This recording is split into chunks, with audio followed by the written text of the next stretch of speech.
अच्छा, आज का जो टॉपिक है that is school of thoughts. Last time जो मैंने आपको पढ़ाया था दैट इज स्ट्रक्चरलिज्म। ठीक है, स्ट्रक्चरलिज्म मेरा ख्याल से पूरा हो गया था हमारा कि इसकी क्रिटिसिज्म पढ़ ली थी हमने।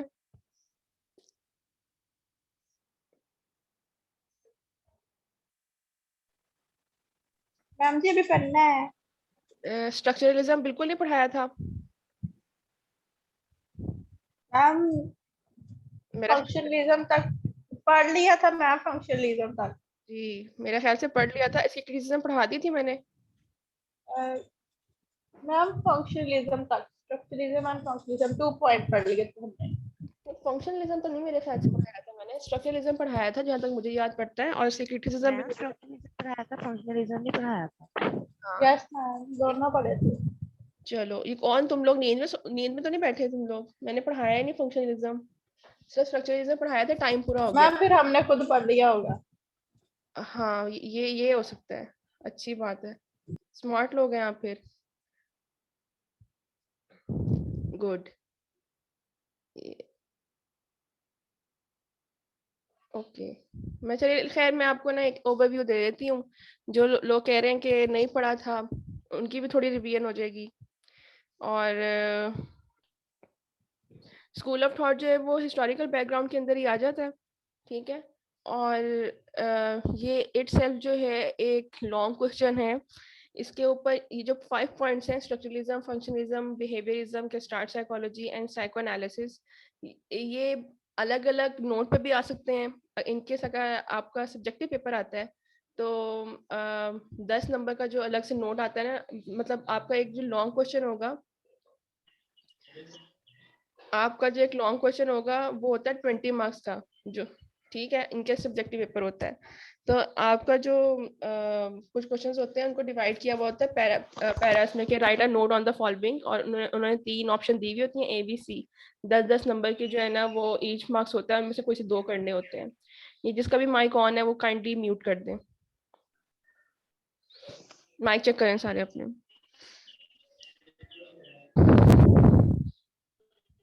सहर रऊफ अपना माइक ऑफ करो। इसके बाद वो 10-10 नंबर के हिसाब से भी आ सकते हैं, और आपको पूरा एक लॉन्ग क्वेश्चन भी आ सकता है। उस आपको फिर इस लॉन्ग क्वेश्चन को 20 मार्क्स के हिसाब से अटेम्प्ट करना है। वो अटेम्प्टिंग टेक्निक जो है वो मैं आपको बाद में बता दूंगी। चलन शुरू करते हैं स्कूल ऑफ थॉट के ऊपर। स्कूल ऑफ थॉट जो थी ये मॉडर्न साइकोलॉजी के अंदर आ जाती है, जो अभी भी चल रही है। इसके अंदर स्पेसिफिकली बिहेवियरिज्म, गेस्टाल्ट साइकोलॉजी, इन पांचों में सबसे ज्यादा इंपॉर्टेंट जो है वो साइको एनालिसिस है। ये आप लिख लेंगे, साइको एनालिसिस में से एक सवाल मस्ट आएगा। This is one of my own favourite topic. मेरा अपना एरिया ऑफ इंटरेस्ट जो है वो साइको एनालिसिस के अंदर है। ये साइकोलॉजी में, और स्पेसिफिकली वो लोग जो क्लिनिकल साइकोलॉजिस्ट होते हैं, साइकेट्रिस्ट होते हैं, they are widely using this technique that is known as psychoanalysis. और इसके ऊपर जो है वो काफी सारी थेरेपीज हैं, वो फंक्शन कर रही होती हैं। तो सबसे पहले इसमें आया था स्ट्रक्चरलिज्म। स्ट्रक्चरलिज्म के बारे में मैंने आपको लास्ट टाइम जो है वो पढ़ा दिया था। थोड़ा सा इसका मैं एक ब्रीफ सा ओवरव्यू दे देती हूँ कि 1979 में सबसे पहले जो है वो एक विलियम वॉन्ट नाम था। ये जो यहाँ पे जो स्पेलिंग लिखे हुए हैं ना विलियम की, ये सही है। ठीक है, वो कोई बच्ची मेरा ख्याल है कंफ्यूज हो रही थी कि इसकी स्पेलिंग क्या है, ये इसको प्रोनाउंस कैसे करते हैं। तो इट इज विलहेलम, विलियम सॉरी, लिखा हुआ विलहेलम है लेकिन सो प्रोनाउंस विलियम करेंगे। विलियम वॉन्ट था a German psychologist. He founded the first experimental laboratory of psychology in the university of Leipzig in Germany. ठीक है। ये this is one of the very famous MCQ which can ask you in examiner by the examiner। और ये आप जो मैं बताया करूं कि ये इम्पोर्टेंट है, तो साथ साथ आप हाईलाइट कर दिया करें इसको कि ये MCQ में आ सकता है, ये शॉर्ट क्वेश्चन के लिए इम्पोर्टेंट है। तो इसने कहा था कि हमारा ब्रेन जो है ना वो बिल्डिंग ब्लॉक्स के ऊपर कंस्ट्रक्ट हुआ हुआ है, जो जिसे हम स्ट्रक्चरलिज्म कहते हैं। स्ट्रक्चर का मतलब क्या होता है कि हमने जब एक बिल्डिंग बनानी होती है उसकी हम पहले क्या करते हैं, बुनियाद रखते हैं। या आसान लफ्जों में हमने नींव खोदनी है, हमने घर बनाना है, उसकी नींव खोदते हैं, उसकी बेस हमने नीचे से उठानी है कि 6 फुट गहरी है, 7 फुट गहरी है। तो उसके ऊपर जो है फिर हम ब्लॉक्स रखते हैं, यानी ईंटें रखते हैं, और घर तामीर होता है। ठीक है। इसी तरह जब हमारा ब्रेन या हम कोई भी पर्सनैलिटी बना रहे होते हैं तो that based on the building blocks of consciousness. ठीक है, जिसके अंदर थिंकिंग आ जाती है, इमोशंस आ जाते हैं and other kind of mental activities आ जाती हैं। इसने इन सब एक्टिविटीज को, इन सब फैक्टर्स को बिल्डिंग ब्लॉक्स का नाम दिया कि that these are essential to making personality of an human being. Method के बारे में इसने क्या बताया था कि he is the founder of introspection method. He first time he used introspection method in his techniques. Introspection method में क्या होता है कि एक ऐसा मेथड होता है जिसके अंदर हम किसी भी इंसान की मेंटल स्टेट के बारे में जान सकते हैं। हम इसे कोई भी स्टिमुली दिखाते हैं इंडिविजुअल को लास्ट टाइम मैंने आपको बताया था कि हु आर इंडिविजुअल्स या सब्जेक्ट हम उन लोगों के लिए यूज कर रहे होते हैं जिनके ऊपर हम एक्सपेरिमेंट करते हैं अपना। तो इसने कहा था कि अगर हम किसी भी इंडिविजुअल को जिसका जो अंडर स्टडी होता है, अंडर ऑब्जर्वेशन होता है, उसे हम कोई भी स्टिमुली दिखाते हैं, स्टिमुली या स्टिमुलस दिखाते हैं। स्टिमुलस किसे बोलते हैं? कौन बताएगा स्टिमुलस किसे बोलते हैं? मैम जी, जो आगे से रिस्पॉन्स शो करता है, हाँ, आगे से मिले हमें, जिस पे वेरी वर्क करेंगे। Very good. स्टिमुलस कहते हैं उस चीज को जिसे देख के आपका इंडिविजुअल जो है, जो सब्जेक्ट है, वो अपने रिस्पॉन्स शो करता है अपनी 5 सेंसेस को सामने रखते हुए। जैसे हमारी हम 5 सेंसेस कौन से होते हैं, जिसे हम आसान अल्फाज में हवा से खमसा भी बोलते हैं। हमारी सेंसेशन है, सेंसेशन किसे बोलते हैं? आंख से जो हम देखते हैं, ठीक है। ऑडिटरी रिस्पॉन्सेज होते हैं, ऑडिटरी किसे बोलते हैं? जो हम सुनते हैं, टच होता है, ठीक है, इस तरह टेस्ट होता है। ये सारी चीजें जो है ना, ये सेंसेशन के अंदर आता है। तो अगर आपके सामने जो है आपके लैपटॉप की या पर्सनल कंप्यूटर की स्क्रीन है, तो ये एक स्टिमुली है। आप अपनी सेंसेशन और ऑडिटरी रिसेप्टर्स इस्तेमाल कर रहे हैं। सेंसेशन मतलब देख रहे हैं चीज को, ऑडिटरी आप मेरी आवाज सुन रहे हैं और चीजों को ऑब्जर्व कर रहे हैं, रिज्यूम कर रहे हैं। और ये सारी चीजें जो हैं ये स्टिमुलस से काम कर रही हैं। तो इंट्रोस्पेक्शन मेथड में किसी भी इंडिविजुअल को एक कोई भी ऑब्जेक्ट दिखाया जाता है और उसे कहा जाता है कि इसके बारे में आपका क्या ख्याल है, या इसके ऊपर एक आपने सेंटेंस लिखना है। ये इंट्रोस्पेक्शन मेथड अभी भी वाइडली यूज होता है ISSP, जो फौज में भर्ती जिन लोगों ने होना होता है, या वो लोग जिनका साइकोलॉजिकल टेस्ट हो रहा होता है, अभी भी ये यूज होता है। तो इंडिविजुअल के सामने बिठा के तो उसे कोई भी स्टिमुलस दिखाया जाता है और कोई भी ऑब्जेक्ट दिखाया जाता है और पूछा जाता है कि इसके बारे में एक सेंटेंस लिखें या आप क्या समझते हैं इस चीज के बारे में। तो वो इंडिविजुअल जो है वो जो भी उसका मेंटल स्टेट होगा, वो उसकी कॉपी के ऊपर या पेन के थ्रू जो है वो साइकोलॉजिस्ट को रीड कर लेता है। एक बंदा है जो ऑप्टिमिस्टिक है। ऑप्टिमिस्टिक किसे बोलते हैं? वो लोग जो हमेशा पॉजिटिव साइड को देखते हैं, ठीक है। वो हमेशा पॉजिटिव साइड पर जाएगा। अगर उसकी तहरीर में या उसकी राइटिंग में या उसकी कोई भी कमेंट में अ, बंदा ऑप्टिमिस्टिक है, ये सारी झलक जो है उसके कमेंट्स वगैरह में नजर आ जाएगी। तो इस तरह हम चीज़ों को इजीली अज्यूम कर सकते हैं कि ये इसकी करंट स्टेट ऑफ माइंड है। एक बंदा उदास है या स्ट्रगलिंग फेस में है, या फिर फॉर एग्जाम्पल आपके पेपर्स होने वाले हैं, तो अब मैं आपसे कहूँगी पेन। तो फॉर एग्जाम्पल आप में से किसी ने जुमला बनाया कि इम्तिहान करते हुए मेरा पेन टूट गया या उसमें इंक नहीं थी। तो इसका मतलब है कि यहाँ पे आपका हल्का सा एंजाइटी लेवल शो हो रहा है कि आपके एग्जाम्स हैं and you are already nervous about your exams. तो this is a very good method to take account of your current state of mind, that is called introspection method. इसने कहा था कि विलियम वॉर्ड ने कहा था कि देयर आर 3 मेन फैक्टर्स जो कंसिस्ट करते हैं इंट्रोस्पेक्शन मेथड पे ऊपर, that is sensation, images and feeling. यानी कि सेंसेशन, आपने अपने 5 सेंसेस को यूज किया, ठीक है, इमेजेस के जरिए, और अपनी फीलिंग्स को जो है ना वो पोर्ट्रे कर दिया ऑन एनी अदर स्टिमुलस, ठीक है, या फिर कोई अदर फैक्टर पे। फॉर एग्जांपल आपके सामने पेन रखा है, पेपर रखा है वहां पर अपने, या फिर इवन आपका फेस पे जो है ना वो is a good portray of your emotion. इसके ऊपर क्रिटिसिज्म हुई थी। 3 इन्होंने जो है वो फैक्टर्स जो क्रिटिसाइज किए थे वो ये है कि सबसे पहले जो दूसरे साइकोलॉजिस्ट थे उन्होंने विलियम वॉर्ड की जो थ्योरी थी वो पढ़ी और इंक्रीजली वो हाईली डिससेटिस्फाइड हुए थे। वो कहते थे कि ना विलियम वॉर्ड ने जो है ना ये सारी अपनी एजम्पशन के जरिए चीज बताई है, क्योंकि already psychology is a scientific study. Scientific study में ये नहीं होता कि आपने अपना मफरूजा हाइपोथेसिस सामने रखा और कुछ भी बोल दिया जैसा फिलोसफी में होता है। कि आप अपना स्टेट ऑफ माइंड के बारे में लोगों को बताते हैं और लोग जो है ना वो आपकी बातों से, आपकी ओपिनियन से इम्प्रेस हो जाते हैं। This is not a scientific method. Scientific method होता है कि जहाँ पे अगर आपने कोई थ्योरी दी है तो you have to prove it through experimental techniques. This is known as scientific subject. ठीक है, कोई भी सब्जेक्ट हो गया जो साइंस से रिलेटेड होता है, फिजिक्स हो गया, केमिस्ट्री हो गया, बायोलॉजी हो गया, ये सब जो है वो एक्सपेरिमेंट्स के थ्रू जो है वो प्रूव होती हैं थेरीज। तो दूसरे साइकोलॉजिस्ट ने कहा था कि this is not a scientific method सबसे पहले, क्योंकि इसमें जो विलियम वॉन्ड है उसने सिर्फ फंडामेंटल एलिमेंट्स का मतलब होता है जो आपके सिर्फ मेन इंपॉर्टेंट बेसिक एलिमेंट्स होते हैं उनके बारे में बताया, जो बाकी चीजें हैं उनको तो उसने इग्नोर कर दिया। There are more other factor जो हम आगे जाके परसेप्शन वाले चैप्टर में पढ़ेंगे वो मैं आपको बताऊंगी। दूसरा ये है कि दूसरे साइकोलॉजिस्ट ने ये क्रिटिसाइज किया था कि विलियम वॉर्ड ने सिर्फ कॉन्शियसनेस के बारे में बताया, वो लोग जो अनकॉन्शियस होते हैं लेकिन बोल रहे होते हैं उसको क्यों नहीं डिस्कस किया। और तीसरा ये है कि this is not a truly scientific technique. तो इस वजह से जो स्ट्रक्चरलिज्म है ये रिजेक्ट हो गया था बाय द अदर साइकोलॉजिस्ट। दूसरे नंबर पर आता है फंक्शनलिज्म। अच्छा, ये जो इनके फाउंडर्स है ना, इनके इनके नाम आपने स्पेसिफिकली याद रखने क्योंकि ये एमसीक्यूज में अक्सर आ जाते हैं। स्ट्रक्चरलिज्म का जो फाउंडर था डेट इज विलियम वॉन्ड। ठीक है, उसके अंदर जो मेन चीजें थी, इंपॉर्टेंट चीजें थी, एक तो विलियम वॉन्ड आपने याद रखना है, एक ही was the founder of first experimental laboratory at the university of Leipzig. ठीक है, जर्मनी में था। ये चीजें आपने याद रखनी है। इसने बिल्डिंग ब्लॉक्स के बारे में बात की थी, ये आपने याद रखनी है। ये अपने साथ साथ आपने शॉर्ट नोट्स बनाते जाना है ताकि आपको एंड में मिक्स ना हो जाए, क्योंकि साइकोलॉजी जो है ना ये इतनी भी आसान नहीं है, ये चीजें मिक्स हो जाती हैं सारी। इसके बाद आता है फंक्शनलिज्म। फंक्शनलिज्म के फाउंडर दो लोग थे, को फाउंडर थे, एक विलियम जेम्स था और एक कैटल था। इन दोनों ने मिलके जो है फंक्शनलिज्म में काम किया था। फंक्शनलिज्म इटसेल्फ अपने नाम से जाहिर है कि किसी चीज की कोई भी चीज जिसे हम स्टडी कर रहे हैं उसका फंक्शन क्या है।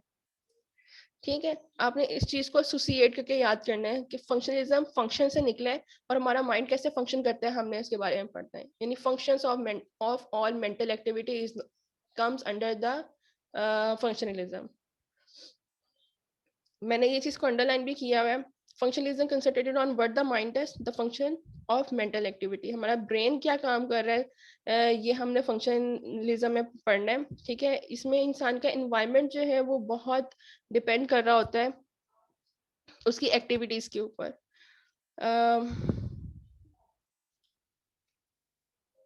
इसके अंदर फंक्शनलिज्म में हम फंडामेंटल यूटिलिटीज ऑफ कॉन्शियसनेस के बारे में पढ़ रहे होते हैं। अच्छा, इसका मेथड क्या था कि इसके अंदर हमने अगर किसी भी इंसान की कॉन्शियसनेस को स्टडी करना है तो यहाँ पे हमने डिफरेंट टेस्ट यूज करने हैं, सर्विस यूज करना है, एक्सपेरिमेंटल टेक्निक्स यूज करनी है to study the mental process and consciousness.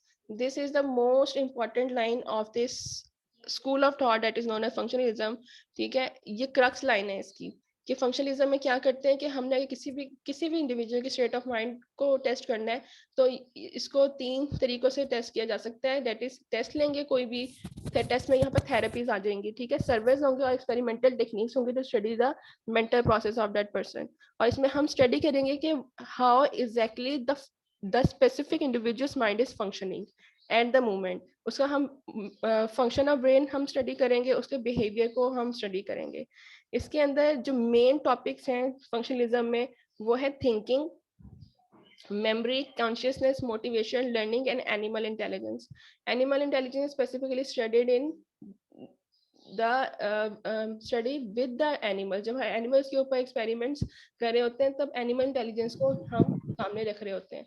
जैसे पहले जमाने में या अभी भी हमने किसी के ऊपर एक्सपेरिमेंट करना हम इंसानों के ऊपर डायरेक्टली नहीं करते हैं, हम पहले जानवरों पर करते हैं, स्पेसिफिकली चूहे के ऊपर, पिजन्स के ऊपर एक्सपेरिमेंट्स हुए हैं। ठीक है, तो थिंकिंग, मेमोरी, कॉन्शियस, मोटिवेशन, ये 4 से 5 factor, these are most important factors in functionalism. इसके ऊपर भी क्रिटिसिज्म हुई थी। अगेन इन्होंने कहा था this is not a scientific method.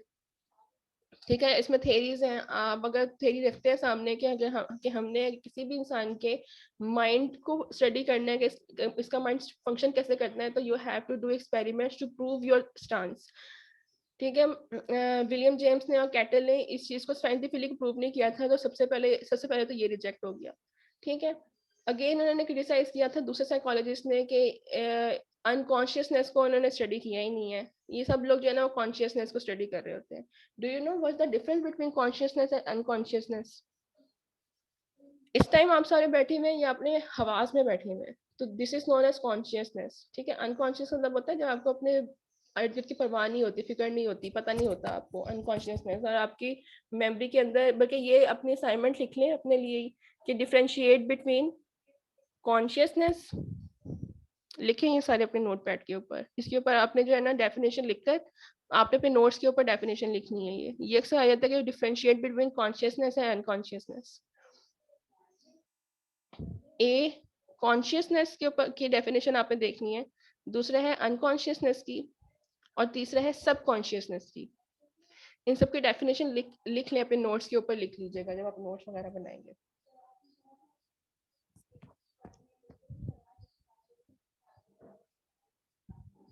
लिख लिया यहाँ तक सबने?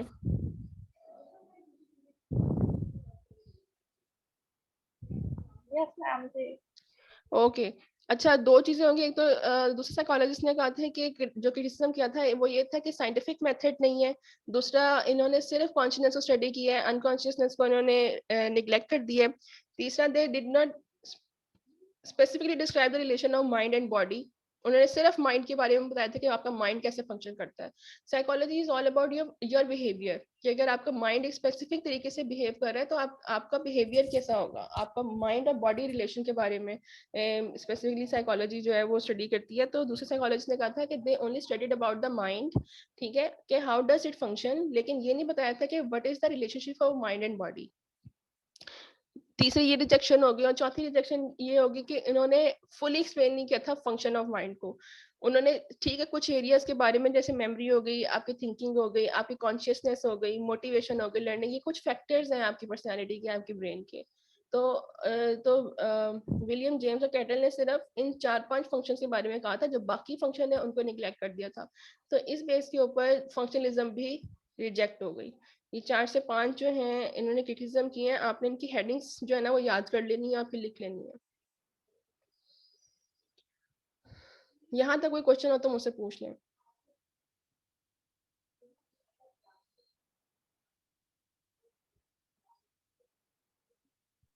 No, ma'am. जी. ओके, अगर हम पढ़ते हैं थर्ड वाला, is that is behaviourism. John B Watson जो था, ये फाउंडर था स्कूल ऑफ थॉट का। बिहेवियरिज्म अगेन नाम से जाहिर है, जिसमें हम इंसान के, किसी इंडिविजुअल के, किसी सब्जेक्ट के बिहेवियर को पढ़ते हैं, ठीक है। उसके बिहेवियर को स्टडी किया जाता है और इसको बिहेवियरिज्म के अंदर पढ़ेंगे।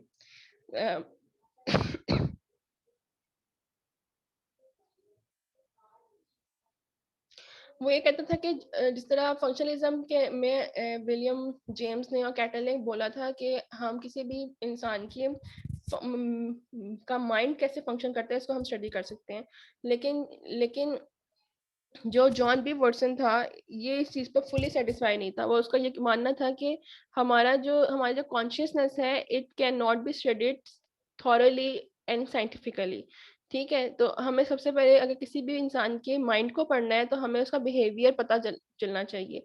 समहाउ ये बात मानी जाती है, अभी भी मानी जाती है, और ये काफ़ी हद तक ये बात ठीक है। जब हम देखें, जब हमारे एग्जाम्स होते हैं तो हम सब जो है वो कॉन्शियस होते हैं थोड़े, ठीक है। स्पेसिफिकली एग्जाम की रात को जब हमारे फाइनल पेपर होते हैं, इससे एक रात पहले हम सब जो है ना वो एंशियस होते हैं। ये हमारा बिहेवियर शो कर रहा होता है। अगर किसी को नहीं भी पता कि हमारे एग्जाम्स हैं, वो हमारे एटीट्यूड को देख के पता चला लेता है कि चीज़ें नॉर्मल नहीं है। वो आपसे पूछेगा कोई खैर है, आपने कहना जी पेपर है सुबह। तो आपके एटीट्यूड से आप जहाँ नर्वस होते हैं, जहाँ आप कंफ्यूज होते हैं, जहाँ आपको गुस्सा आता है, ठीक है, जहाँ पर आपको कोई भी चीज़ नागवार गुजरती है, तो वो आपके बिहेवियर के जरिए पता लगाई जा सकती है।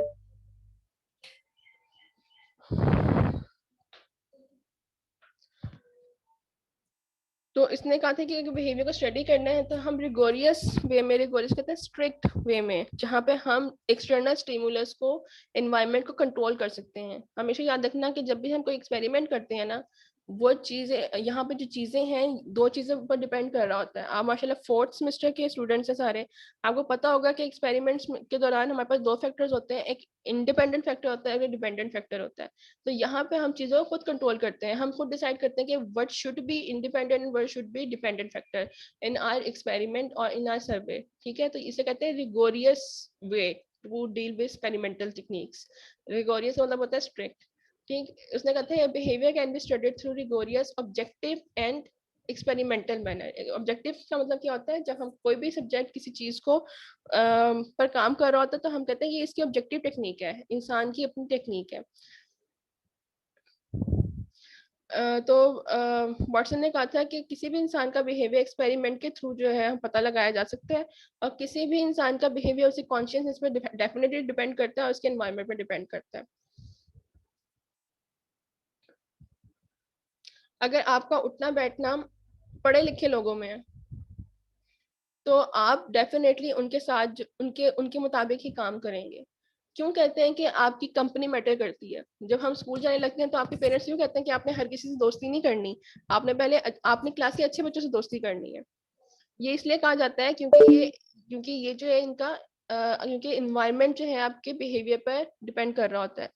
ये भी आप लोगों ने देखा होगा कि वो लोग जिनके दोस्त जो हैं स्पेसिफिकली लड़के जो हैं, ये इस चीज को रिलेट कर सकते हैं कि अगर आपके फ्रेंड सर्कल में कुछ लोग जो है सिगरेट पी रहे हैं तो आहिस्ता आहिस्ता क्या होता है कि बाकी सारे लोग भी पीने लग जाते हैं। कोई एक आधा होता है कि जो जिसका जो अपने पर्सनालिटी के ऊपर इतना कंट्रोल है कि वो उस माहौल में नहीं ढलता।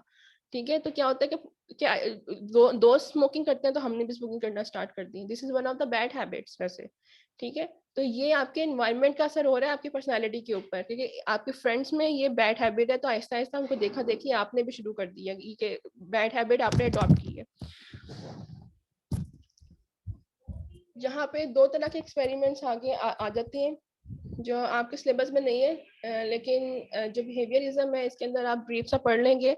एक बहुत इम्पोर्टेंट और बहुत फेमस एक्सपेरिमेंट था आइवन पेवलव का। ये जहाँ पे मेरी स्क्रीन यहाँ पे मैं कर रही हूँ, आइवन पेवलव ये रशियन साइकोलॉजिस्ट था, और इसने आइवन पेवलव ने लर्निंग के ऊपर बहुत ज़्यादा काम किया था, लर्निंग टेक्निक के ऊपर। इसने कुत्ते के ऊपर के उसका रेट ऑफ सेलिब्रेशन, सेलिब्रेशन का मतलब क्या होता है कि आपने चीज नोट की होगी, कुत्ता जो है वो उसके मुंह से हर वक्त राल टपक रही होती है। ठीक है, इसने ये स्टडी किया था कि अगर किसी भी कुत्ते के सामने एक स्टिमुली रखा जाए, स्टिमुली यहाँ पर रखा था उसने फूड, तो उसकी रेट ऑफ सेलिब्रेशन बढ़ जाता है एज कम्पेयर टू तब जब उसके सामने फूड नहीं होता। ठीक है, और हमने लर्न करवाना होता है उसका एक स्पेसिफिक एटीट्यूड कि फूड को देखा वो एक स्टिमुलस था। ठीक है, स्टिमुलस को देख के उसकी सेलिब्रेशन स्टार्ट हो गई। उसने छोटा सा बल्कि मैं आपको बता देती हूँ, उसने छोटा सा एक्सपेरिमेंट किया था। उसने कुत्ता लिया था पालतू, उसका अपना कुत्ता था। ठीक है, उसने देखा कि वो जो है वो राल टपका रहा है। ठीक, उसने क्या किया कि इसके सामने जो है ना एक ट्यूनिंग फोर्क से जो है ना आवाज क्रिएट की, और साथ ही within 2 second, not more than 2 second, इससे ज्यादा वक्फा नहीं होना चाहिए, उसके सामने जो है ना वो फूड रख दिया। तो जैसे ही कुत्ते की नजर फूड पे पड़ी तो क्या हुआ कि उसकी celebration, rate of celebration increase हो गया। इसने ये चीज जो है ना वो 2-3 दफा रिपीट की थी कि जब भी फूड प्रेजेंट करने लगता था ये, तो वो पहले ट्यूनिंग फोर्क से एक हल्की सी आवाज जो है ना वो कुत्ते को सुना देता था। आहिस्ता आहिस्ता कुत्ते ने लर्न कर लिया कि जब भी मुझे खाना मिलेगा, जब भी ट्यूनिंग फॉर्क बजेगा इसका मतलब है मुझे खाना मिलने लगा है। तो जब भी ट्यूनिंग फॉर्क बजता, जो सेलिब्रेशन खुराक को देके, फूड को देके उसकी होनी थी, वो ट्यूनिंग फॉर्क की आवाज से ही उसकी सेलिब्रेशन स्टार्ट हो जाती। मतलब कुत्ते ने लर्न कर लिया था कि ट्यूनिंग फॉर्क बचा है तो साथ मुझे फूड मिलने लग गया। तो यहाँ पर उसने लर्निंग का जो है ना उसे सिखा दिया कि इस स्पेसिफिक वे में कैसे बिहेव करना है। ये मेथड वाला मैंने आपको पढ़ा दिया। ठीक है, इसके बाद इसके ऊपर भी क्रिटिसिज्म हुई थी। क्रिटिसिज्म में क्या कहा था कि लोगों ने कहा था, जो दूसरे साइकोलॉजिस्ट थे उन्होंने कहा था कि बिहेवियर जो है ना वो एक्सट्रीम है अपने आइडियाज में, कि उन्होंने रिगोरियस वे में हमें कभी भी जब भी किसी इंडिविजुअल के ऊपर हमने एक्सपेरिमेंट करना है तो हमने कभी भी एक्सट्रीम नहीं जाना, हमने उन्हें इजी माहौल देना है जिसमें वो कंफर्टेबल हो। ठीक, दूसरा ये था कि यहाँ पे उन्होंने सिर्फ बिहेवियर रिस्पॉन्सेज के बारे में बात की, जिसकी वजह से उन्होंने साइकोलॉजी को लिमिटाइज कर दिया। उन्होंने उन्होंने और किसी चीज को नहीं स्टडी किया, उन्होंने सिर्फ बिहेवियर किया, तो ये एक और क्रिटिसिज्म था। और तीसरा जो कॉमन क्रिटिसिज्म जो अभी तक पिछले 2 स्कूल ऑफ थॉट, स्ट्रक्चरलिज्म और फंक्शनलिज्म में आपने पढ़ा है, बिहेवियरिज्म में भी यही था कि they didn't completely explain the relationship consciousness and subconsciousness.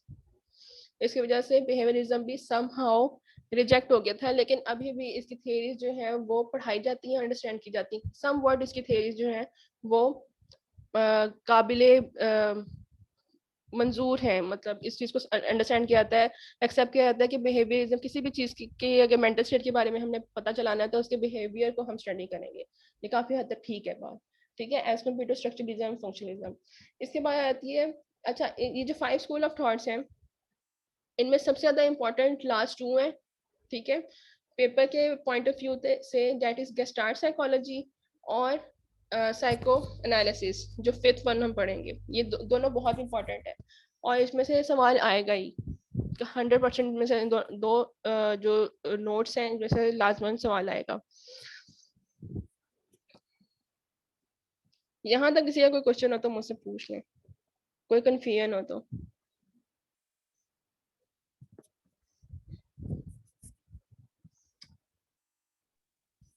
No, ma'am. अच्छा देखिए, स्टार्ट साइकोलॉजी जो था, इसका जो फाउंडर था उसने अर्ली 1900 में जो है वो प्रेजेंट किया था अपना school of thought, that is Max Wertheimer, ठीक है। ये ओरिजिनली इसका लीडर था, लेकिन इसके साथ 2 और साइकोलॉजिस्ट ने काम किया था, that is Wolfgang Kohler and कूट कोफका, ठीक है, इनके नाम आपने अच्छे से याद कर लेने हैं। इन तीनों ने मिलकर जो है ना ये काम किया था। इन्होंने कहा था, इनका जो मेन पॉइंट है ना, उन्होंने ये कहा था कि अगर हम किसी भी इंसान की पर्सनालिटी के डिफरेंट हिस्सों को स्टडी करते हैं एज अ होल, तब हम उनकी पर्सनालिटी को बेहतर तरीके से अंडरस्टैंड कर सकते हैं, ठीक है। ये इसकी करेक्ट लाइन है, they believed that people are more than the sum of their parts and that we can understand the whole as one unit.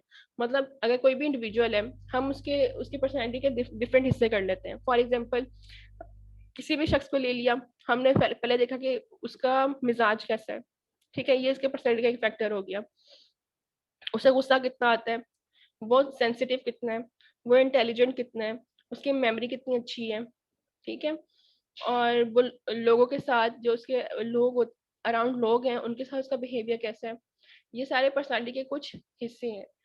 Wolfgang Kohler और जो गेस्टार्ट स्कूल ऑफ थॉट के जो साइकोलॉजिस्ट थे, वो ये कहते थे कि अगर हम किसी भी इंसान की डिफरेंट पर्सनैलिटी एस्पेक्ट्स के बजाय उसे एज अ होल लें, ठीक है, एज अ होल का मतलब है कुछ कमी बेशी हो भी जाती है तो आप उसे इग्नोर कर दें, एज अ होल पढ़ें तो हम बेहतर तरीके से उस इंडिविजुअल को स्टडी कर सकते हैं। This is known as gestalt psychology, कि people are more than sum of their parts as that we can understand the whole as one unit। इसका मतलब है कि हम इंसान को एज अ होल लें, एक दो अगर अगर उनके अंदर कोई कमी पेशी हो भी तो उसे हम इग्नोर करते हैं और पर्सनालिटी को पॉजिटिव साइड पर हम लेके जाएं। इसके अंदर जो मेन उनका एरिया था, दैट इज परसेप्शन। परसेप्शन का मतलब वो ये चीज जहन में रखना, परसेप्शन किसे कहते हैं कि जब हम अपनी सेंसेशन यानी कि हवासे खमसा को सामने रख के किसी भी चीज को परसीव करते हैं। पर, पर इसकी मैं आपको बेस्ट एग्जांपल ये दे सकती हूँ कि आपके सामने एक गिलास रखा है पानी का, जिसमें आधा पानी है। मैं से कहती हूँ कि आप क्या देख रहे हैं, आप एक आधी क्लास कहती है कि ग्लास में आधा पानी है और आधी क्लास कहती है कि ग्लास आधा खाली है। तो ये इसका मतलब है आप सबकी परसेप्शन है, ये आपने परसीव किया, तो चीज वही है लेकिन देखने का तरीका आप सबका अलग है। This is known as perception, और हर इंडिविजुअल की परसेप्शन जो है वो अलग होती है, ठीक है। कुछ लोग होते हैं उन्हें सर्दियां अच्छी लगती हैं, कुछ लोग होते हैं उन्हें गर्मियां अच्छी लगती हैं। वो कहते हैं कि नहीं सर्दियां नहीं आनी चाहिए, गर्मियां, तो ये उनके चीजों को वेदर जो है ना यहाँ पर स्टिमुलस हो गया और चीजों को परसीव करने का तरीका उनका अलग हो जाता है। तो gestalt school of thought basically focus on perception, learning, problem solving और पर्सनालिटी एज अ होल। उन्होंने कहा था कि इन जो अलग अलग फैक्टर हैं हम इसको एज अ वन यूनिट लेंगे, परसेप्शन को भी, लर्निंग को भी, प्रॉब्लम सॉल्विंग, इसका मतलब है इंटेलिजेंस को, आपके इर्द के जितने भी मसाइल हैं आप कितनी बेहतर तरीके से उनको हैंडल कर सकते हैं, ये हमारी पर्सनैलिटी का पार्ट होता है। वो लोग जब प्रॉब्लम्स वगैरह से डर जाते हैं या पैनिक हो जाते हैं, उससे कहते हैं कि उनकी थोड़ी वीक पर्सनालिटी है, ठीक है, उनको थोड़ा सीखने की जरूरत है, लेकिन वक्त के साथ साथ जो है वो स्ट्रांग हो सकते हैं। तो basically they focus on perception, जो गेस्टार्ट स्कूल ऑफ थॉट था।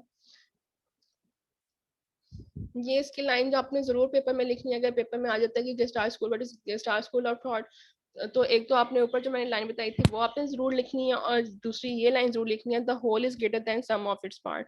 कि अगर हम एज अ होल किसी भी इंसान को स्टडी करते हैं तो वो ग्रेटर होगा एज कम्पेयर टू उसको उसकी पर्सनैलिटी को अलग अलग पढ़ना, स्टडी करना या ऑब्जर्व करना। इसके ऊपर भी क्रिटिसिज्म हुई थी कि दूसरे साइकोलॉजिस्ट ने कहा था कि जो गेस्टार्ट स्कूल ऑफ थॉट के मेंबर्स थे उन्होंने सिर्फ एरिया परसेप्शन पर फोकस किया था, जो बाकी एरियाज थे पर्सनालिटी के वो टोटली निग्लेक्टेड थे। उन्होंने कॉन्शियसनेस को बिल्कुल स्टडी नहीं किया था, ठीक है, that is 3/4 of our cognitive process. 1/4 हमारा कॉन्शियसनेस होता है, 3/4 जो होता है हमारा अनकॉन्शियसनेस होता है हमारे कॉग्निटिव प्रोसेस में। कॉग्निटिव किसे कहते हैं? ब्रेन को। अब जब आप साइकोलॉजी पढ़ेंगे तो यहाँ पे माइंड या ब्रेन एक्टिविटी नहीं आएगा, यहाँ पे हम कॉग्निशन यूज करते हैं लास्ट टर्म, कॉग्निशन या कॉग्निटिव प्रोसेस। और तीसरा जो बाकी सारे स्कूल ऑफ थॉट्स में क्रिटिसिज्म आया, that is this approach is not purely scientific. उन्होंने अपने बात को साइंटिफिकली प्रूव नहीं किया। Here comes the most important, very important, that is psychoanalysis. Sigmund Freud is considered the father of psychology, who was founder of this school of thought. ठीक, ये आपको MCQ में भी आ सकता है कि who is father of psychology, आपने कहना है सिगमंड फ्रॉइड। सिगमंड फ्रॉइड ने साइकोएनालिसिस जो है इस पर काम किया था, इसका फाउंडर था स्कूल ऑफ थॉट का। He was a physician, doctor था, एमबीबीएस डॉक्टर था, लेकिन इसका जो एरिया ऑफ इंटरेस्ट था वो साइकोलॉजी की तरफ भी था। इसने किताबें भी लिखी थी और इसने कहा था कि अगर किसी इंसान का एटीट्यूड खराब है तो हो सकता है कि उसके पीछे उसकी फिजिकल इलनेस हो, ठीक है, जैसे कि हेडेक हो गया, ठीक है, एग्जॉशन हो गई, इंसोनिमिया हो गया। इंसोनिमिया होता है इनएबिलिटी टू स्लीप, वो लोग जिनको नींद नहीं आती, ये बीमारी होती है, ये भी ठीक हो सकती है। इसने इन चीज़ों पे काम किया था। इसने स्पेसिफिकली इसका जो मेन पॉइंट ऑफ व्यू था साइकोएनालिसिस में, इसने कहा था कि कुछ चीज़ें ऐसी होती हैं, ठीक है, जो हम हमारे लिए मुश्किल होती हैं चीज़ों को एडजस्ट करना, अपने जहन में या खुद से डाइजेस्ट करना। तो वो क्या करते हैं, हम ऑटोमेटिकली अपनी चीज़ों को अपने सब कॉन्शियस के अंदर भेज देते हैं, ठीक है, उन चीज़ों को हम अपने कॉन्शियसनेस में लाते हैं। जैसे कि हमारे फेयर हो गए। आपने एक चीज़ नोट की होगी कि जब हम खुद भी बच्चे थे तो हम अंधेरे में जाने से डरते थे। ज्यादातर बच्चे क्या होते हैं, वो अंधेरे में नहीं जाते कि हमें डर लग रहा है वहां पे, ठीक है। तो इस चीज को क्योंकि उन्होंने कहीं ना कहीं देखा होता है कि जिन्नात जो है, जिन है या कोई भी ऐसी चीज जिससे उनको डर लगता है, वो अंधेरे से निकल कर आती है। तो ये खौफ जो है वो उनके अनकॉन्शियसनेस के साथ जो है ना वो अटैच हो जाता है, और उनको डर लगता है कि यहाँ अंधेरा है तो यहाँ पे कोई ऐसी चीज होगी जो मुझे नुकसान दे सकती है। तो ये इनका कॉन्फ्लिक्ट हो गया, जो ऑटोमेटिकली लोग जो हैं वो अपने ब्रेन में जो अनकॉन्शियस उनका फैक्टर होता है उसमें पुश कर देते हैं, ठीक है, और कहीं ना कहीं उनकी पर्सनैलिटी का ये पार्ट बन जाता है, ठीक।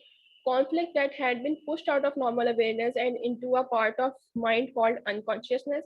ये इसने अनकॉन्शियसनेस की सिगमंड फ्रॉइड ने डेफिनेशन दी थी, और इसने कहा था कि इंसान की जो कुछ ऐसे एनवायरनमेंट होता है या ऐसे इंसिडेंट्स होते हैं जो उसकी पर्सनालिटी की ऑपोजिट